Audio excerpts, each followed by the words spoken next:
আর ভিডিওটাতে ক্লিক করার জন্য ধন্যবাদ সবাইকে। Good morning. এই সবে ঘুম থেকে উঠলাম।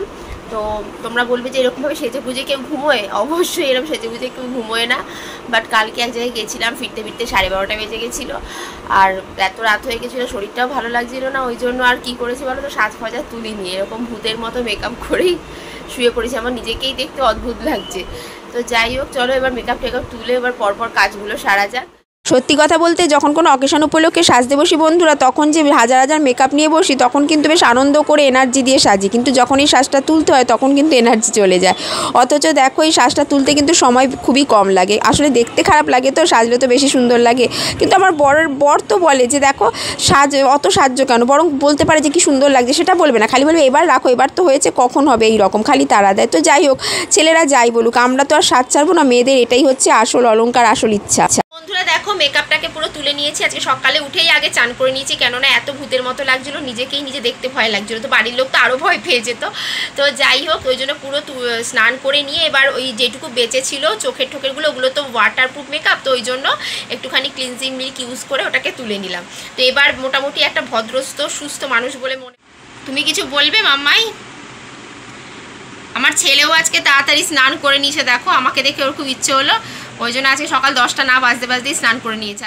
স্কুল যাওয়ার আগে ঠাকুরকে প্রণাম করে তারপর স্কুলে যায়। তুমি কোন স্কুলে পড়ো? আচ্ছা, এখন গলা দিয়ে আওয়াজ বেরোচ্ছে না, সবে স্কুল যাচ্ছে তো গরমের মধ্যে এনার্জি নেই। সবাই এটা করে দাও।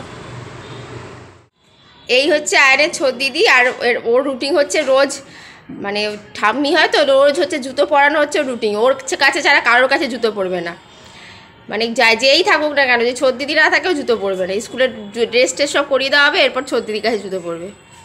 এটাই হচ্ছে ব্যাপার। ছোট দিদির মুখটা একটু দেখিয়ে দিই। একদম ভালো। আমার ছেলে স্কুল যাচ্ছে, দেখো গলি দিয়ে ওর ছোটি কাকা আজকে সাইকেল করে নিয়ে যাবে। রোজই হয় দাদু না ছোটি কাকা নিয়ে যার, দেখো পিছনে পিছনে ছোট দিদিও চলেছে, খালি পায়ে ছুটছে, আমিও যাচ্ছি। আসলে মোড় থেকেও ছোটি কাকা সাইকেলে তুলবে, তো ওইটুকু এগিয়ে আমরা রোজই দিই সবাইকে, মানে সবাই লাইন দিয়ে চলে যায়, মানে এটা ওর খুব স্পেশাল, ও সবার কাছে সবার খুব ভালোবাসা পায়। তো আজকে গেলেই লাস্ট ওদের স্কুল, এরপরে হচ্ছে তোমার গরমের ছুটি পড়ে যাচ্ছে। তো এত যা গরম পড়েছে, প্রায় 40 ডিগ্রি কাছাকাছি, তো ছুটিটা পড়েছে, এটা আমারও আনন্দ, ওরও শরীরটার দিক দিয়ে বেটার। প্রায় 1.5 মাস ছুটি থাকবে, এবার ওর ছোটি কাকার ডিউটিটাও আর থাকবে না।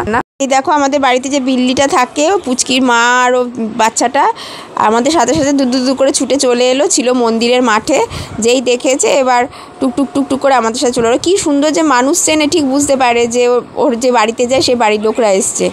এবার এখানে দুজনে মিলে দেখো দুষ্টুমি করবে, এবার একটু ওদের খেতে দেবো।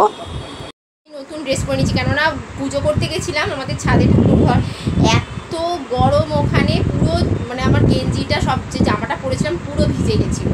সেই জন্য আবারও চেঞ্জ করে একটা শাড়ি পরে নিলাম। আজকে শাশুড়ি একটা দারুণ ডিশ রান্না করছে, চলো তোমাদের সেটা দেখাবো। মা হেভি রান্না করে এটা।